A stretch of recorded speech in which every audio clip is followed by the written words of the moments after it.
दूसरी कहानी जो अब आप सबके सामने आने वाली है उसका नाम है मुगल बच्चा, जिसके दास्तान वो है पल्लवी शाही और शुभम सिंह, जिनके राइटर है, स्टोरी के राइटर है Ismat Chughtai, mostly known as the most rebellious female writer.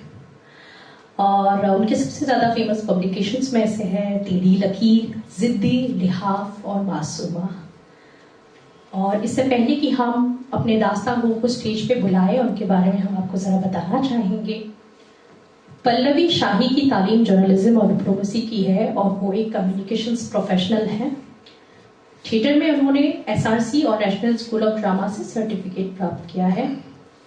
Shubham Singh का बैकग्राउंड जो है वो मास कॉम से है और जर्नलिज्म से है, और उन्होंने वेडनेसडे से एक्टिंग का सर्टिफिकेट कोर्स कंप्लीट किया है।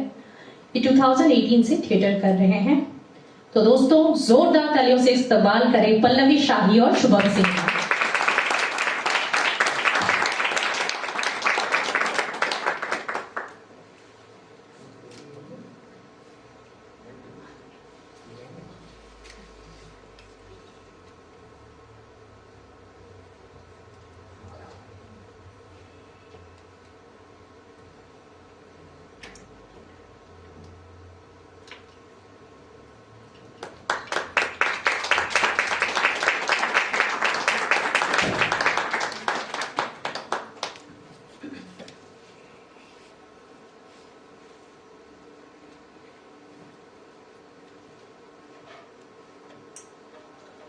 ख्वातीनो हजरात, तो आपके सामने पेश खिदमत है दास्तान मुगल बच्चा।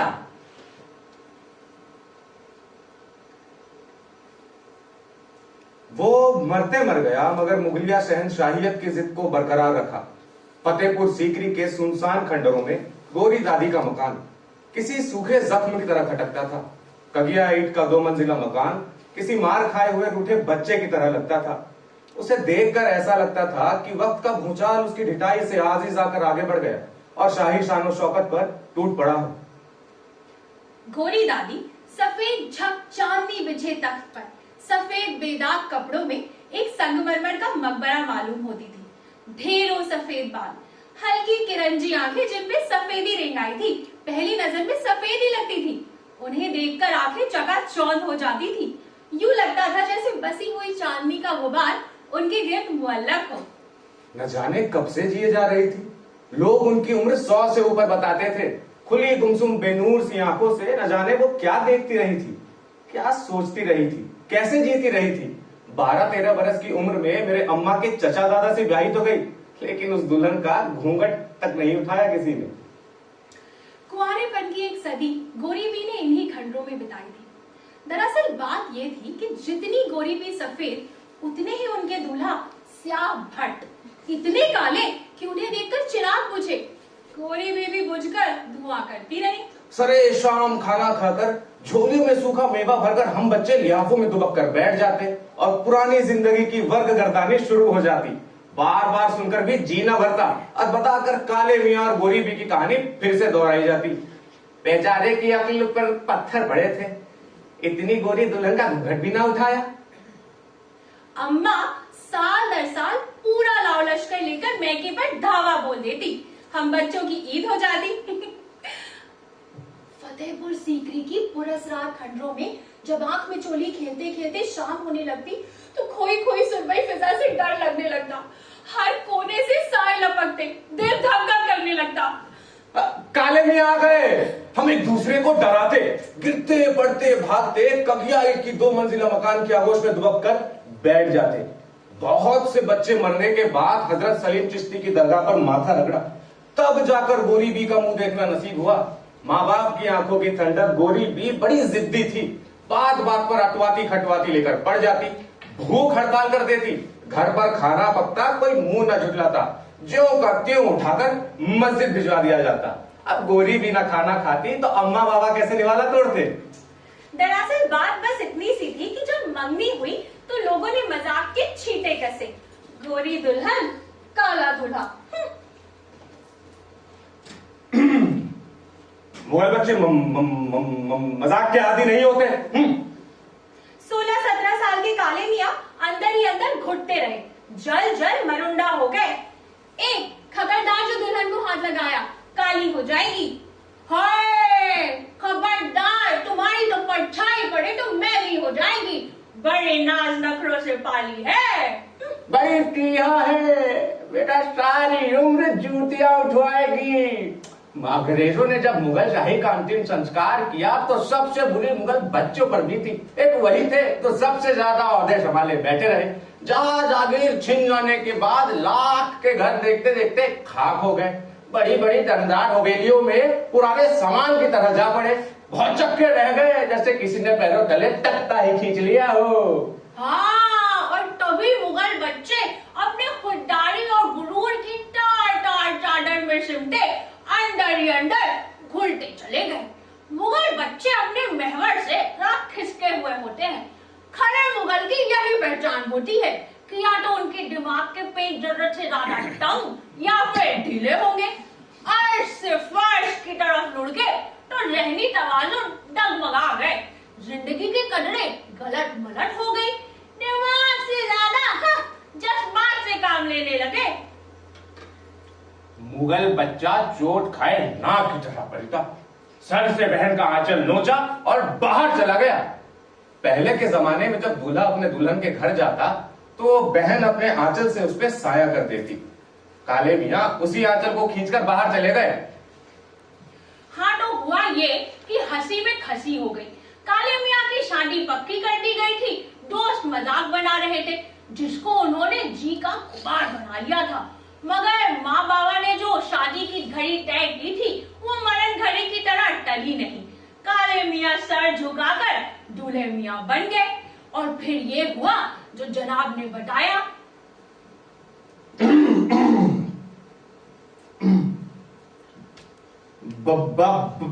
बाखुदा मैं सकरू चकना चूर कर दूंगा। किसी ऐसे वैसे से नहीं, मुगल बच्चे से वास्ता है। घूंघट उठाओ। हमने कहा घूंघट उठाओ। सहेलियों ने तो कहा था दूल्हा लाख हाथ जोड़ेगा, पैर पड़ेगा, मगर खबरदार जो दुल्हन का हाथ घूंघट को हाथ लगाने दिया। अरे दुल्हन जितनी मुदाफत करे उतनी पाकबाज। तो आखिरी बार कहता हूं, घूंघट उठाओ, वरना ऐसी ही पड़ी सड़ जाओगी। तुम्हारे बाप के नौकर नहीं हम। काले मियां चीते की तरह लपके, जूते बगल में दबाए और खिड़की से पाइपाग में उतर गए और सुबह की गाड़ी से जोधपुर तक दना गए।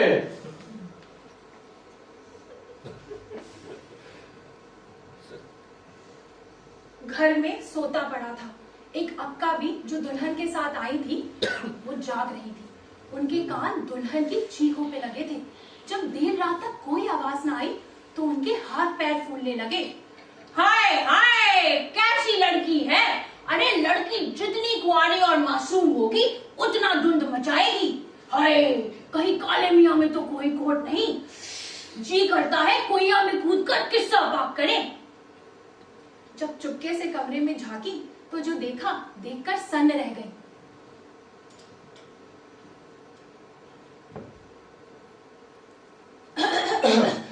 अरे दुल्हन तो जस की तस धड़ी है।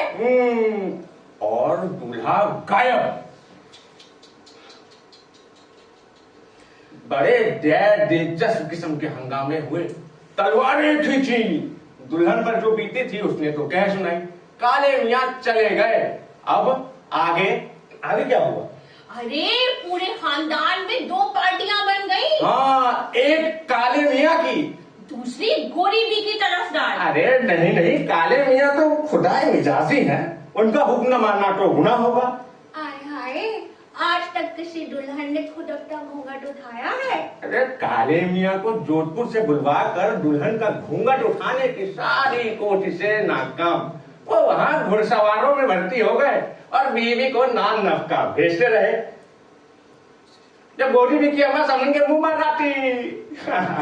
और कच्ची गली 7 साल में कयामत बन गई थी। हर अठवाड़े हाथ पैर मेहंदी रचाती और बंधे टिक्के दुपट्टे ओढ़कर जीती रही। फिर खुदा का कर करना कुछ ऐसा हुआ कि बाबा की मरण घड़ी आ पहुंची। काले मियाँ को बुलाया गया, जाने किस मूड में थे, भागे चले आए। बाबा भी मौत का हाथ झटक कर उठ खड़े हुए, काले मियाँ को तलब किया और दुल्हन के घूंघट को उठाने की बारीकियों पर मिसकोट हुई।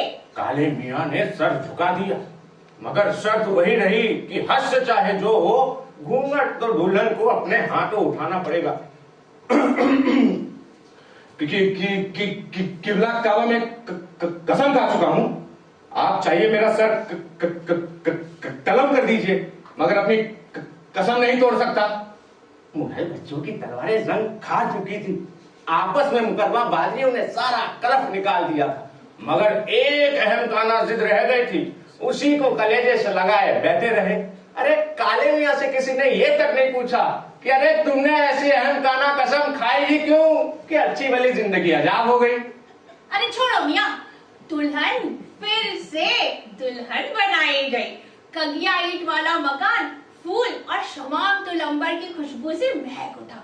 अम्मा ने नसीहत दी, बेटी तुम उसकी मनकूहा हो, उसकी जिद मानने में कोई ऐब नहीं। मुगल बच्चे की बात मान लो, उसकी शान रह जाएगी। अरे तुम्हारी गोदी में फूल बरसेंगे, अल्लाह रसूल का हुक्म पूरा होगा। गोरी भी ने सर झुकाए सुनती रही। वो कच्ची कली 7 साल में नौखे कयामत बन चुकी थी। हुस्न और जवानी का एक ऐसा तूफान था जो उसके जिस्म से फूटा निकलता था।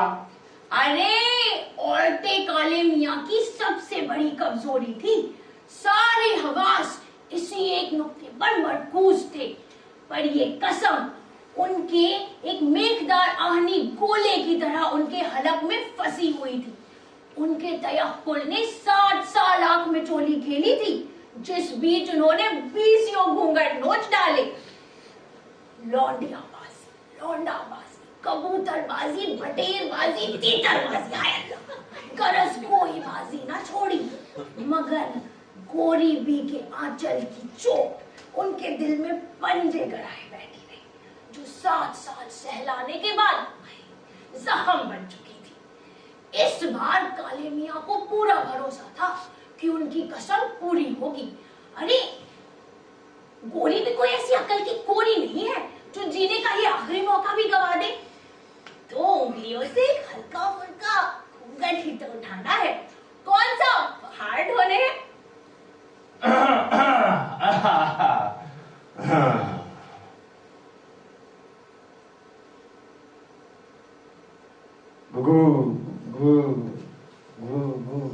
घूंघट उठाओ।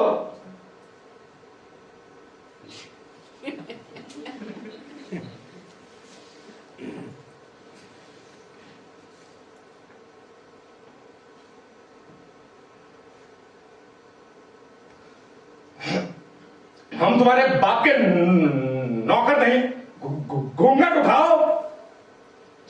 काले मियाँ कोड़ियाले सांप की तरह बीच कमरे में मंडराते रहे, जूते बगल में दबाए और पाईबाग में उतर गए।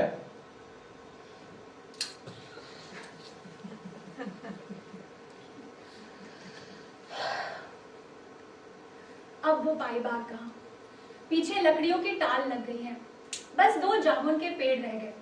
गुलाबों के झुंड, अनार और शहतूत के दरार कब के लुट पिट गए। जब तक अम्मा जिंदा रही, गोरी बी को संभाले रही। अम्मा के इंतकाल के बाद ये ड्यूटी भी गोरी बी ने संभाल ली। हर जुम्मेरात कायदे से मेहंदी पीस कर हाथ पैरों में रचाती, रंग चुनकर दुपट्टा टाकती, और जब तक ससुराल जिंदा रही, त्योहार पे सलाम करने जाती रही। अब के जो काले मियाँ गए तो गायब ही हो गए। बरसों उनका कोई सुराग न मिला। यहाँ माँ बाप भी रो रो कर अंधे हो गए। वो न जाने किन जंगलों के खाक छानते फिरते। गोरी बी के सुनहरे बालों में भी चांदी घुल गई। मौत की झाड़ू काम करती रही। जमीन मकान सब कौड़ियों के मूल बिकते गए। खंजर कसाई आन बसे। पुराने महल ढहकर नई दुनिया की बुनियाद पड़ने लगी। परचून की दुकान, डिस्पेंसरी, एक मरगुलासम जनरल स्टोर भी उगाया, जहां पे एल्युमिनियम की पतीलियां और लिप्टन चाय की पत्तियों के हार लटकने लगे। एक मफलूस मुट्ठी की दौलत रिस रिस कर बह रही थी। चंद मोहतात उंगलियां उसे समेटने में लगी थी। कल तक जो झुक झुक कर सलाम करते थे, अदवाइन पर बैठते थे, आज साथ उठना बैठना कसरे शान समझने लगे।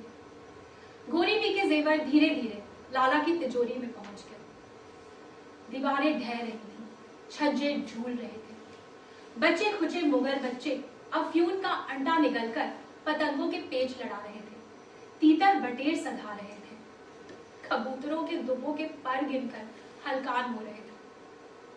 लफ्ज मिर्जा जो कभी शान और दबदबे की अलामत होता था, आज एक मजाक बनता जा रहा था। गोरी बी की किरंजी आंखों में तन्हाइयों ने डेरा डाल दिया था। वो एक कोल्हू के अंधे बैल की तरह अपने छकड़े में जुटी जिंदगी के महवर पर घूमे जा रही थी। उनके लिए तरह तरह के अफसाने मशहूर थे। लोग कहा करते थे कि जुनू का बादशाह गोरी बी का आशिक है। यो कहते थे कि जब काले मियां उनके घूंघट को हाथ लगाने जाते, चित तलवार सौंध कर खड़ा हो जाता। ये भी कहते कि हर जुम्मेरात की जो ईशा की नमाज होती है, उसके बाद वजीफा पढ़ती है, फिर सारा आंगन कौड़ियाले सांपों से भर जाता है। सांपों का बादशाह सुनहरी कलगी वाला अजगर पर सवार होकर आता है, उनकी चौखट पे नाक रगड़ता है और फिर सवेरे सारे नाक रुखसत हो जाते हैं। और जब हम ये किस्सा सुनते तो हमारे कलेजे उछलकर हलक में फंस जाते, और रात को सोते तो सांपों की पुकार सुनकर चीखे मारकर उठते। गोरी बी ने पूरी उम्र कैसे कैसे नाक खिलाए होंगे, कैसे उन्होंने अकेली नामुराद जिंदगी का बोझ ढोया होगा। किसी ने उनके रसीले होंठों को भी तो नहीं चूमा। उन्होंने जिस्म की पुकार को क्या आवाज दी होगी। काश ये कहानी यही खत्म हो जाती, मगर जिंदगी मुस्कुरा रही थी। पूरे 40 बरस बाद काले मियां अपने आप आंधन के। उन्हें किस्म किस्म के लाइलाज अमराज लाहक थे। पोर पोर सड़ रहा था, रोम रोम रिस रहा था, बदबू के मारे नाक सड़ी जाती थी, लेकिन आंखों में एक हसरत जाग रही थी जिसके सहारे सीने से जान अटकी हुई थी।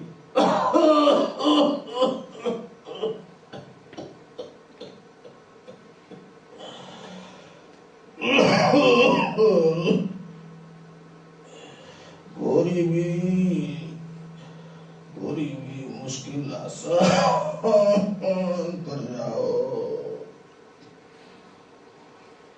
60 कम 1 की दुल्हन ने रूठे हुए दूल्हे मियाँ को मनाने की तैयारियां शुरू कर दी।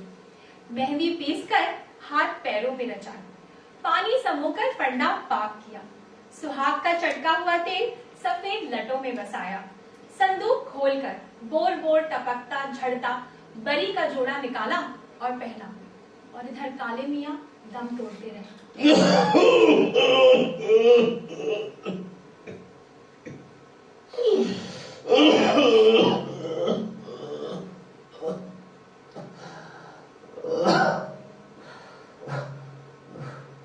गोरी भी जब शर्माती लजाती धीमे धीमे कदमों से चलती हुई काले मियाँ के पास पहुंची तो उनकी मुट्ठी भर हड्डियों में जिंदगी की लहर दौड़ गई।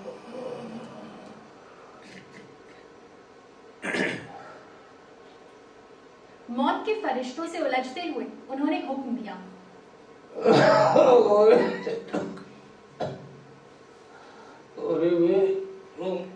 घूंघट उठाओ।